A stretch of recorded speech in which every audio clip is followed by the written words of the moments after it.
This episode is brought to you by Carvana. Let's say you need a new car. Well, a new used car. Now this is my groove car. A U car. Now, what if you could seal the deal and order it to your door 100% online? Buyer's remorse? No such thing. Take a week to love it or return it. Sound good? Carvana. They'll drive you happy. Availability may vary by market. Visit Carvana.com or download the app.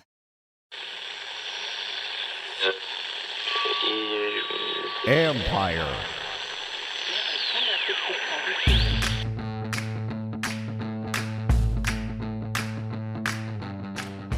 Hello and welcome to the live stream edition of the John Con Report. I am joined by the voice of the Commanders, Bram Weinstein. We're going to get into a lot of your questions, your thoughts, concerns, remaining concerns.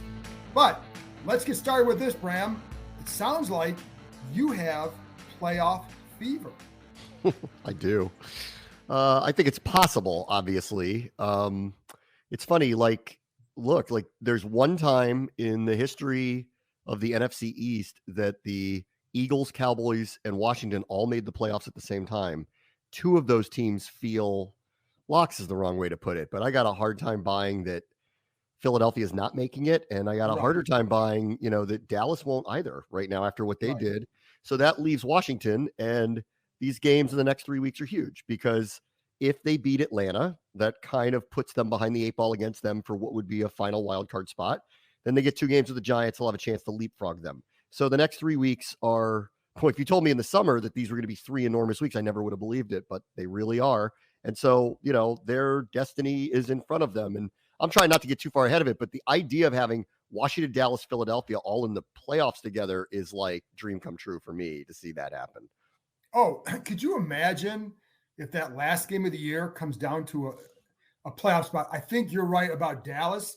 It could be, though, that this team needs to win to make the playoffs with that last game. That would be a lot of fun. Yeah. Maybe, as a reporter, for the fans, maybe it's a little bit more anxiety than they want. But think about that. It would be great to come down to that. Yeah, it would be fun. I'm trying not to get too far ahead of myself, but it is hard not to get pumped up in the ride. And it was funny, I watched Rivera do his press conference the other day after the game, and he's pulling out shoes, and he's talking about the hugs and flowers he's getting at gas stations, and he's feeling a little bit of love, and he loosened up. He doesn't loosen up a lot, and he loosened up, and I think he's trying to enjoy the ride too, but there is a long way to go. They are just 6-5. They lose this weekend to Atlanta. It's going to be a problem, to end up in the playoffs. So this is a big game this weekend at FedEx Field, and I am really hoping that we're going to see, I think the energy has changed through the year, and I think based on what's happened, especially the last few weeks, I really feel like, that we're going to see, I hope, a lot of people are home this weekend. There's a lot of momentum going. There's nothing not to like about Heineke. I'm really hoping that the crowd shows out, and I assume we're not going to get a giant Falcons contingent here. So I'm really hoping we get a nice crowd this weekend. I think that's what last week was very big for, because if they had gone to Philly and you win that game, you come back and you lay an egg against the Texans, then it's like, well, what did that win mean? Well, they went out and handled their business very well. And I think that's, to be honest, I think that's one of the reasons why Rivera was so excited or so in such a good mood yesterday, is because the way they handled their business during the week last week, and especially after the whole, the dancing and singing in the locker room. And I don't think that he was trying to be like, you shouldn't have done that. It's now like, okay, you've experienced this. Now you need to act like you have been there before, because now you have. Now you've beaten a big team, a good team, and you've done something that others say you can do. Now you need to behave a certain way and handle your business. And during the week they did. And I think that that's what really, if you're a coach and you have a team that handles your business because of leaders you have, it really jacks you up. And I think that's what he was. Feeling yesterday. So, part of the leadership part that's really encouraging for me is the two people that they gave the most money to, who they drafted over the last 2 years, are the ones standing up in the locker room and standing up for the chemistry of the team and saying, we're not going to be punching bags. And there's John Allen, after they hold a team to 5 yards in the first half, saying, we didn't do enough today. So they are getting leadership from the people they need to get leadership from, and don't undersell that. There are a lot of players that are the highest paid players, heartbeat of the team, so-called leaders. that don't either command that in a locker room or don't do that at all. And they just let their talent, speak their piece for them. McLaurin and Allen are standing up and taking responsibility for it. To me is an extraordinarily encouraging thing about them too. Absolutely. And as Blaine Bowling points out here, focus and discipline wins games in a tight NFC race. And because there's so much parity in this league that look at the things that decide games. And to me, a big part of this streak, there's so much focus on Taylor Heineke, and that's fine. It's the quarterback position. We all get that. But the special teams have been really good. They're not turning the ball over. They're causing takeaways, and they're not committing as many penalties. All those things add up, and I do think it's a big reason. They're not, they're not starting in 2nd and 20 like they were a lot too often against good teams earlier in the year. That stuff adds up. That matters. And so I think that does come back to focus and discipline. And it's funny because I did ask Rivera about that the other day, and he's like, listen, that's how his teams have always been. But early in the year, it's not how they were, and it did cost him in some key moments. So that's the thing, Brad. I was going to ask you, and I joked about the playoff fever to start because Bram's playing hurt tonight, not feeling well. So kudos to him, little hat tip. So that's why I joked about playoff fever. But I do wonder, is it safe to believe in this team? Did you know Google makes a phone? Sure, it's beautiful, but it does things other phones can't do, which is how it helps take annoying items out of pictures. Introducing our newest Google Pixel phones. Switch now. Get Pixel 7 or Pixel 7 Pro for free with qualifying trade-in. In this family, it's the scientists versus the artists. What kind of movie are you gonna make? $100 for a hobby? It's not a hobby, Dad. You dismiss what he does that's playful or imaginative. Family art. It'll tear you in two. I don't want to disappoint you. You do what your heart says you have to. The Fabelmans, rated PG-13, in theaters everywhere now. Yeah, I mean, I think safe to believe that the building blocks have turned a corner in a way that's really positive. Safe to believe they're going to get to the postseason? No, I don't believe that yet. I am hopeful, and I see what I feel like are the makings of the intangibles that look like a playoff team. And I'm hoping they get there. But, as you know, things change. It's a long season.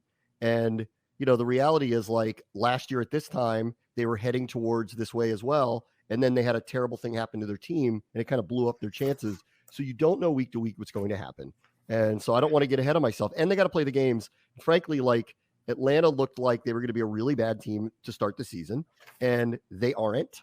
And I'm not going to talk a lot about them because I haven't really watched them, but they're competitive every single week that they play, and they do have playmakers. And then they're going to play the Giants, who I think might be the surprise of the NFL with the record that they have. And the record that they have is the record that they have. So I'm not going to dismiss it.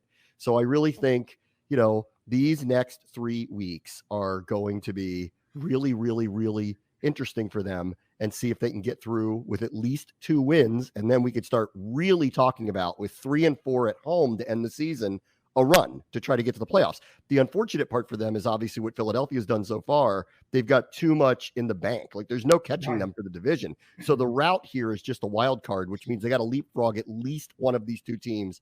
It feels like the most likely one is the Giants, but we'll see. Well, then you're also throwing in there San Francisco or Seattle. One of those teams is going to win the NFC West. Yep.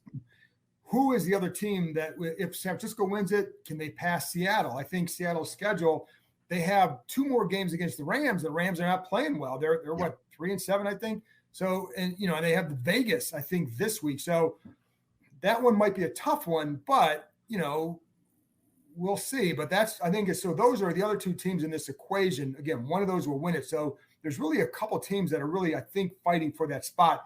If Washington don't discount Detroit. They beat Washington and the Giants.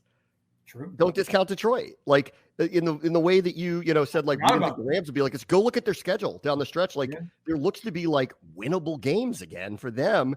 And that loss to them in week 2 could come back to really haunt them or the Giants, honestly, at the end of the year.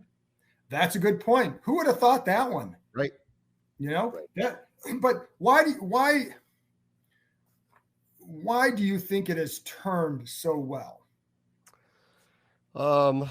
I think Rivera read the room because he had to, that they are energized by what Heineke brings. I don't need to, I'm not going to toot my own horn here. I've loved this guy from day one. I think he's a gamer. I think he's a player. I don't think you can quantify what he does on the field. He obviously knows this offense really, really, really well. And he obviously is someone that is humble in the locker room and knows his role. And his role has been to lead when they need him. He again last week, I know they talked about all this stuff that was left on the field, and I agree, like in the red zone, but he made 3 or 4 unbelievable throws again, twice with people literally in his face, dimes on the spot to McLaurin, Logan Thomas. He knows where the ball needs to go. He's not making a ton of mistakes.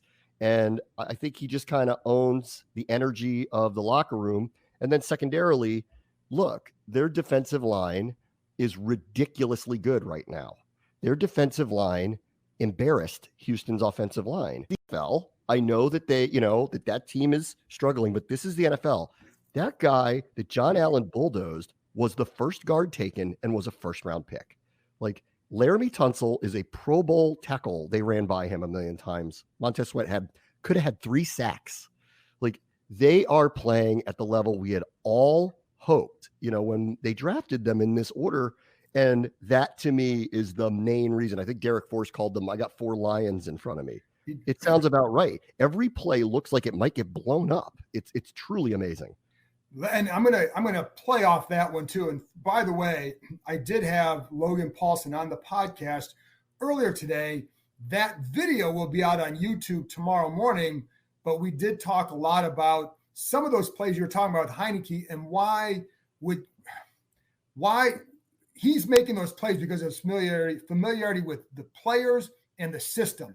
And that stuff makes a difference, because a couple of those he was hit right away, but the ball's out because of that. But I want to go back to the D line, because I really like how the coverage has been playing. And the other day, some of those sacks, when you're running some of those stunts, and 2 of those Sweat sacks were off stunts, and one was because he chased down Mills, and just really good pursuit by Sweat and stick-to-itiveness, if that's a word. So you go back to the coverage, and I really like what they're doing there. They're playing, you're seeing different coverages, mixing it up, because these guys understand what they're supposed to be doing. And that was something where I think William Jackson absolutely held them back. But now you're seeing it with the corners, like they're playing, too high, man under coverage. They understand where they need to be underneath the receiver. You got your help behind you. But the other thing they've been doing, Bram, like all those 3 safety looks, and I'm going to get to, someone asked this question, so I'm going to get to this right now. The 3 safety looks and McCain down the slot. But the other thing they've been adding in the last 2 games are the 4 safety looks. So you get Percy Butler and Derek Force back there. You're moving Cam Curl up in a linebacker role, and you McCain in the slot. And they have so much versatility that they're tapping into it. And when Greg Williams was the defensive coordinator, one thing I loved about what he did is he would maximize the talent he had on the roster.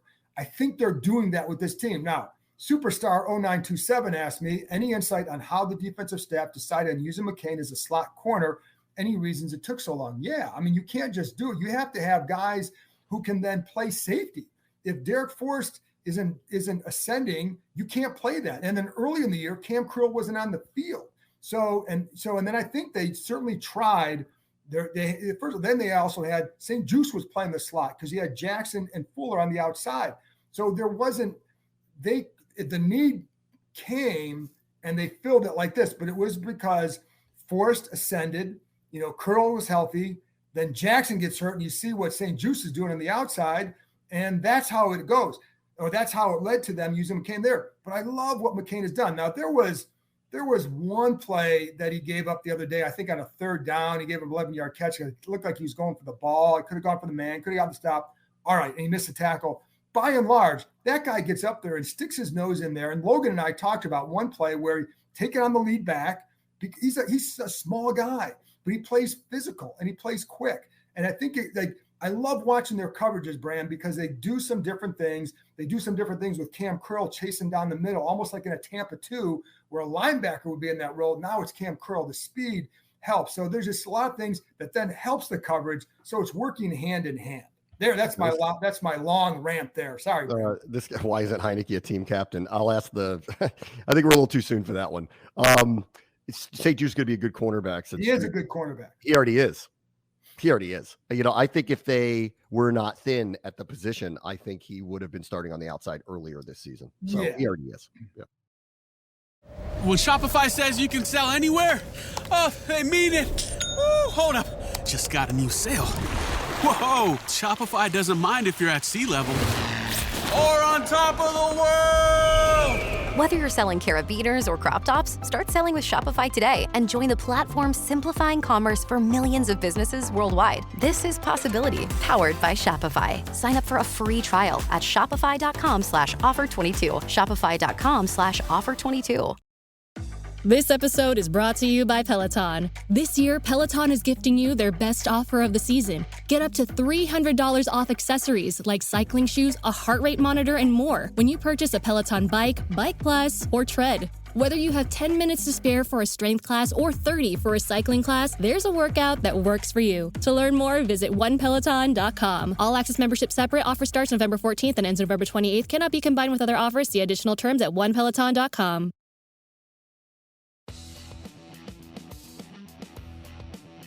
DraftKings Sportsbook, an official sports betting partner of the NFL, is the go-to betting place for NFL this holiday season. Same game parlays, easy and fast payouts, player prop options, and a lot more.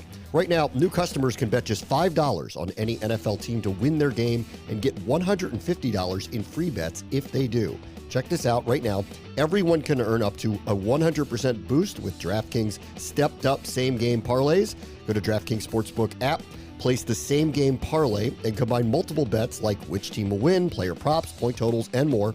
More legs you add, the bigger the boost, the bigger your shot to win big. So, download the DraftKings Sportsbook app now. Use code KEIM, K-E-I-M. Place a $5 bet on any NFL team to win their game and get $150 in free bets if they do. Only at DraftKings Sportsbook with code KEIM. Minimum age and eligibility restrictions apply. See show notes for details. Yeah. So, but I agree with you on all that. And, the other part of it too, Bram, is when you look at like the run game and all that, and I think there's still a lot of room for improvement there. Yeah. But I agree. The versatility that they offer with like a guy like Curtis Samuel, and we're seeing we've seen what he can do and what they missed in not having him last year. So there's a number of things here, and I think this is where I think Heineke has an advantage over Wentz. Two reasons why I think he has an advantage in general. One, three. The locker room loves him. All right, it's not an indictment of Wentz, but like it's read the room. Like you can't pull him out right now, and not when they're winning specifically too. Two other things. I actually think the offensive line's been better in recent weeks, and I want to point out a couple people specifically. Trey Turner has been very good since he got inserted back in as the right guard. He's had a couple of weeks. Cornelius Lucas and Sam Cosmi have been rotating. I'm not even totally sure what that's about, but both of them have been better than they were early in the season. And while I'm not pretending that their offensive line is a strength, it doesn't appear as vulnerable as it was in the past. But because there are vulnerabilities there, I think Heineke's motion forces teams to reconsider how much heat they're going to bring. They're not going to do it with Wentz. They're not going to be afraid of him escaping out of the pocket. And I landed on this a few weeks ago, that their line, just frankly to me, isn't necessarily good enough to have a quarterback who has mobility problems. And the third major thing that I think is a really big deal is, and listen, I know Rivera got a lot of crap for this because of the way he said it when he said, what's the difference early in the season between the Giants, Cowboys, and the Eagles? And he said quarterback. And what he meant was a guy in the system longer. Guess who's been in the system longer? Guess who's right? So like, go watch these big plays that he's making. Like it's because he knows where he wants to go with the ball. He's not afraid to stay in the pocket and take hits. I wish he would take less of them because he's not that big of a guy. He took one in the red zone the other day that I thought was totally unnecessary and was on him. And I want him to try to avoid some of that stuff. But he knows where the ball needs to go, and that's a sign of understanding the offense. So this consistently goes back for me to stop talking about what he's not. Go look at what he is. The guy's a winner. He understands what's going on right now. The team really likes him. He doesn't need to be a captain. He is a heartbeat of this team. And frankly, it was funny. I was like, because you were talking about playoffs earlier, I looked up, through the years, the championship teams, look, like, not that I think they're going to win the Super Bowl, but Joe Theismann was a punt returner. What's your temperature, Bram? Joe Theismann was a punt returner in 1974. and didn't become a starting quarterback until 1978. And Mark Rippon was a 6th-round pick who hurt his knee and back and did not play in the NFL for 2 years, and then eventually became a backup to an aging Doug Williams, and then eventually became a starting quarterback. And nobody thought that he's going to be this, that, or the other thing. So I'm done putting anything past this guy. I don't care if it's pretty looking to you. It is to me. And I know he's coming through when he needs to come through. And isn't that all you want? The guy's winning, and he's coming through in clutch moment after clutch moment after clutch moment. And I love the ride with him. Well, listen, and it's funny because that's what Rivera said after the game when we asked him, like, why? And he's like, winning. I mean, it was a very Charlie Sheen-like comment, but it's true. Like, they are winning. And there's sometimes, and even John Allen said when, John Allen loves to quote Nick Saban, and I don't blame him. I mean, Nick Saban kind of has a record of success. But one of the things he said is that Saban would always tell them the quarterback or the team chooses the quarterback. And it's really, how do you respond to a guy? And then he kind of said, you really can't explain it. It just is what it is. And I think that kind of sums up Heineke. You can't always explain it. And, again, we don't need to get into flaws. I mean, we know. So, but the team responds and they are winning. And one of the things that you can't underestimate, and this is why. Big Flamingo Insurance, what do you want? Yeah, can we get the auto insurance policy? Hello? Hello? You don't have to sacrifice service to save with NJM. I still see people saying they want to see Sam Howell. Like, you want to see is a team that's winning. Like, why are you worried about next year right now? Well, that goes to the conversation of what's going to happen with Wentz. I don't care. It's a ridiculous angle to take. But they'll deal with the Wentz contract when they get there. Like, they have a lot of options with it. Stop worrying about it right now. Well, who cares? But I also think, like, it's all, well, he's got this wrong. You have to appreciate what goes into playing that position. And if you're telling me that you think Sam Howell is better right now, you're telling me that you don't understand the nuances of that. And it can't just, well, you don't know. Well, they do. And part of it, and I go back to Heineke with this, is that he understands this offense very well. And he understands where he needs to go and when. His footwork matches up with the routes. You can see it. And so that stuff all matters. The operation, getting in and out of the huddle, all that stuff makes a difference. And so to expect someone else to go out there and do better, but that's one of the things that he really adds. Yeah. Look at this guy, OG DMV says, more than half the league doesn't have an elite quarterback. Try 2/3. Oh, I think it's more than two. A franchise quarterback is just the guy starting a quarterback, nothing more, nothing less. TH is the guy until he's unsat. I totally agree with this. And I want to point out what's going on in the NFC right now. And I do think this is a very unusual year and something's up with a lot of these teams. But Kyler Murray, who just got all this money, his team is underwater. Matthew Stafford and the Rams offense is completely broken and they are completely underwater. I don't know what's going on with Green Bay either, but Aaron Rodgers is completely broken. I think we all understand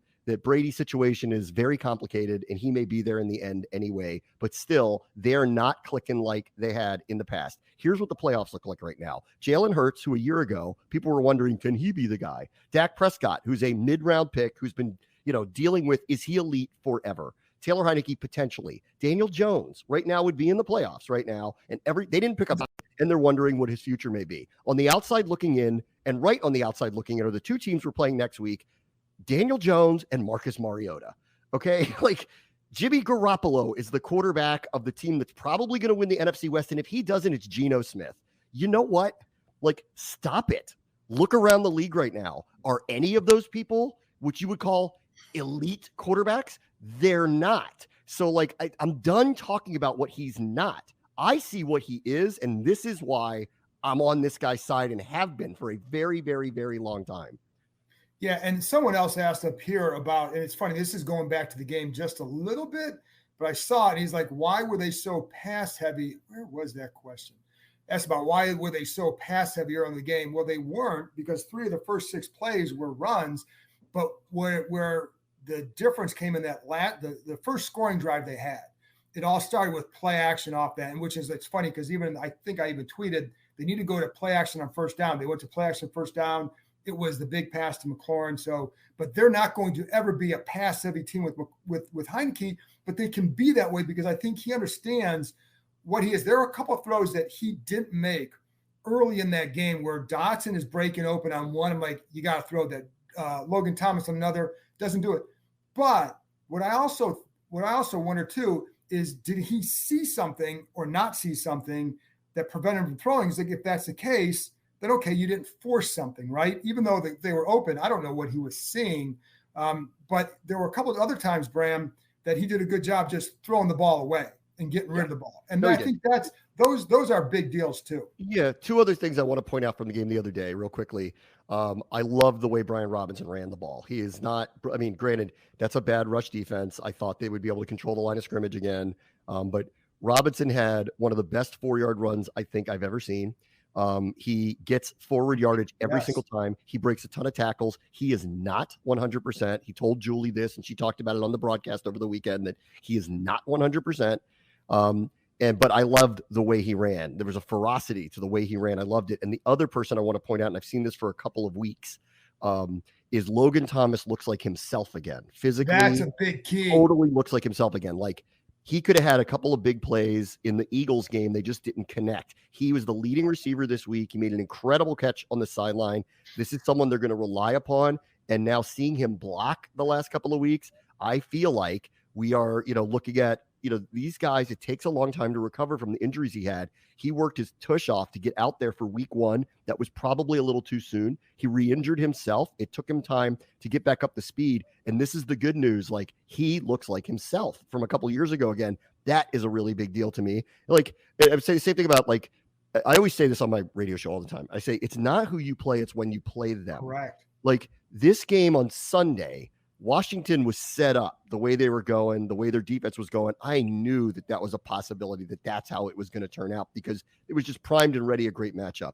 I also knew, having watched Philadelphia on Monday night, that they were going to struggle to score. Like, A.J. Brown got hurt in that Monday night game. He is not the same right now. Dallas Goedert got hurt. He is out for a month. Devontae Smith has a knee. Their best player on offense is Jason Kelce, and he's beat up. Like, there's going to be a few weeks here. I think they have too much money in the bank. There's going to be a few weeks here where they don't score a lot and people are going to start questioning them. Oh, what's going on with them? Why are they broken? Well, they don't have their guys. Our guys are getting healthier again. Right. Trey Turner looks good again. Hopefully Cosme's feeling good really, really soon. Robinson's looking better and better. Logan Thomas looked like himself again.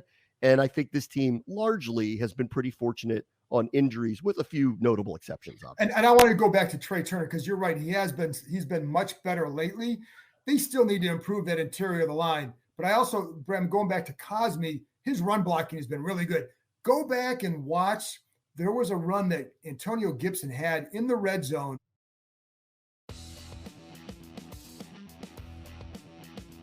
where there were 3 tight ends set. Tight ends pull, come down, and really good blocking. And then Cosme blocks down. Then he goes and finds the linebacker. Then he goes and drives. Gibson has this nice cut, good vision, gets in there, and then Cosme comes flying and knocks him even further. So it's just like he adds something. But the whole thing with him is his hand is still recovering. It's still not 100. It's still like, I don't think he still has, I don't think it's still 100%. I think when that happens, you have to put him out there full time, but they're going to use him that now. And their run game is better when he's in there. Cornelius Lucas has done a good job, but Cosme's strength is that run blocking. And I like the pairing of he and Turner in that situation. So as Cosme, Tom Vaccaro wants to know, as Cosme gets back to full strength, do you think the screen game will get back into the game plan more? Maybe, but I think the hard part with those screens, what I like with their screen game is the tight end screens, because it's not as dependent on, that's a little bit more fooling the eyes even more. And sometimes the other ones, I don't like their guards in space. So even if Cosme's out there, I don't like their guards in space. So I think that makes it tougher. But I think the tight end screen will be something. Greg Dasher wants to know, 4-2 or 5-1 is not impossible the way their defense is playing. What do you think? 4-2 to me, I think that's possible. Listen, I would say this. Someone else, L33 reacts, says, need to focus on Atlanta and then worry about the Giants. LOL. This would be a good game. And he's 1,000% right. Atlanta plays games close. I have, for my Keys and Predictions podcast over the weekend, Michael Rothstein, our Falcons reporter, on. He'll fill you in on the Falcons, get some intel on them, but they do play close games. However, the way this defense is playing, I could see, here's the scenario, Bram. You beat the Falcons, you split with the Giants, you got the Browns, then you got to split with the Cowboys and And then we don't know, like the Cowboys might be resting their starters at the end of the year. You don't know. Yeah. So, you don't know. I mean, well, think about this stuff for a second. I mean, I always feel like this team gets just rooked on scheduling all the time. But in this particular case coming up, they're going to play the Giants in New York. Then they're going to bye week, and then they're going to play the Giants again. But the Giants don't have a bye week. Right. Hello. Not only do they get a week off, they don't have to even prepare for a new team. That should be a break at home, I would hope. But again, to your point, this is the way I feel about it. It's a week-to-week thing. You don't know what the injuries are. You don't know what kind of health they're going to be in. So let's see. Well, and it's funny, Bram, because you know who brought that up to me today? My wife on our walk this morning with our dog. She's like, well, that's an advantage for them because the Giants, So people, I think, are starting to get excited. But again, Sunday, you got to win that game at home. And I think people get excited. Nathaniel Roberts wants to know, with Payne playing so well, do you think they will resign him? Well, listen, the reason they didn't trade him is because they still want to take a shot at re-signing him. So, and we've talked about this before, a little bit of that will depend on what happens with Wentz, because if Wentz isn't here, it opens up a lot of cap room, depending what they do at quarterback. You still have to re-sign Heineke. He's not going to be this expensive guy to sign. So I think some of that depends. I know they want to try and keep him. Ron Rivera does a weekly show with NBC Sports Washington and JP Finley or NBC. And he brought that up with them on, what's today? Tuesday, maybe yesterday. And he said that they want to make running, but I already knew that. I know that's why they didn't trade him. So I do think they see the value in that. So it's going to buckle your seatbelts on that one. I don't know what's going to happen. I think if they gave him John Allen money, he probably would do it. And I think they were reluctant to do that before, but it's the contract is going to be almost 2 years old. Yeah. So I think there's a definite path to keeping him. They see the value of that. And then you get guys like next year, if you keep him young, healthy, Montez Sweat, you got, John Ridgway, Mr. WWE, and then you got Mathis coming back. You still have a strong line. So yeah, they're going to have to deal with Cole Holcomb as well. He's going to be a free agent. And they are going to be, and here's the one I want them to get ahead of. Cam Curl has another year left on his contract. Put money in front of him now. It's crazy not to just get him done. Get him done. Yeah. He's one of the best safeties in the NFL. Get him done. He is. I think he's a big key to what they do back there because he is, again, versatility. You see him playing deep. You see him playing up. You see him covering receiver. I love watching him. There was a play in the red zone that he made the other day, and it's simply because he's in the right spot. His eyes don't get fooled that much, but it was going to be a little throwback, little boot action, throwback to the tight end, but Curl doesn't bite on the action. Is sitting there, the tight end's there, and Davis Mills has to throw it away. You see that stuff with him all the time. It's not a huge play in the stat sheet, but it's forced because you're in the right spot at the right time. So, All right, Bram, well, we're going to close it up here. We got 2 more minutes. You got some final thoughts for tonight? And I really, everybody's going to be home this weekend, spending time with their families, I hope. Come to the stadium, support this team. The energy has been largely pretty good, but you all know what the situation has been with opposing fans coming in. I don't think that's necessary here. And if you're not on with the momentum of this team right now, you're missing out. This is a fun ride. So I'm really hoping that I see FedEx Field in a way I haven't seen in a little while, and, get part of this. And then outside of that, happy Thanksgiving. I hope everybody has an awesome holiday this week, and I look forward to the game on Sunday.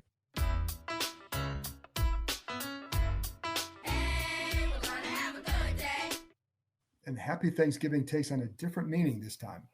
But by the way, someone said, is John Allen playing at all pro level? Yes, he is. Yes. I think Deron Payne is pretty damn close as well. I think that John Allen is the best player at his position this year. I agree. And one of the things that I really like, I want to point this out, is because there was so much focus on those two guys, their beef in the Dallas game and all that. And then you see during the game, their shake celebration and all that. There is a chemistry there. They're not necessarily super, super tight, but they played together for so long. There's a chemistry that exists there. And, I think that stuff is good to see, but he is playing at a high level. And then Greg says, Sapp and Coach Z got the D-line humming. Sapp was only here for a short time. This is Scanina, and this is Ryan Kerrigan too. I think that makes a difference, but I do think that coaching change has helped that defensive line. Anyway, my last thought is the same as you, Bram. I think this one thing that I was impressed with last week is the way they came out and just completely dominated Houston in that first half. And it was the exact right approach. If they continue to take that approach, then they're going to be in good shape. So, and I think it starts Sunday. But again, like I think, and I'm sure you talk to people too, you talk to a lot of fans too, on the plane, in the hotels or whatever, that people just want to be excited again about this team. Winning at Sunday at home, I think we're going to see one of the better atmospheres that we've seen in a while, because I think people are starting to say, maybe, just maybe, you can kind of attach yourself to them. This is a big deal this year. Yeah. You lose this game, you're kind of playing behind the 8 ball against Atlanta as a wild card team. Absolutely. Atlanta, they oddly have a shot at their division because of what's going on with the Buccaneers. Like we don't have that luxury. So it's a really, really, really big deal this weekend. And I'm really looking forward to it. And they are explosive. And the only thing I could say at this point about them is if we give Cordero Patterson a kick return, we have made a big mistake. Well, see, but it goes, yes. And it goes, yeah, you're 1,000% right. But this goes back, their coverage has been really good. But yes, kick it the hell out of the end zone. Right. And I think you'll be okay. But lots to discuss about that the rest of the week. I'll have the keys and predictions on Saturday morning. I think it is Friday, Saturday morning, whatever it is. Logan Paulson's on the podcast. It was up today. The video will be up on YouTube on Wednesday morning. Check out Between the Hashes. It's my son's weekly look at the big college football games of the week. That'll be out Wednesday. A lot of good stuff out there, Bram. And it's fun to be talking about something that is on the field when we're in late November.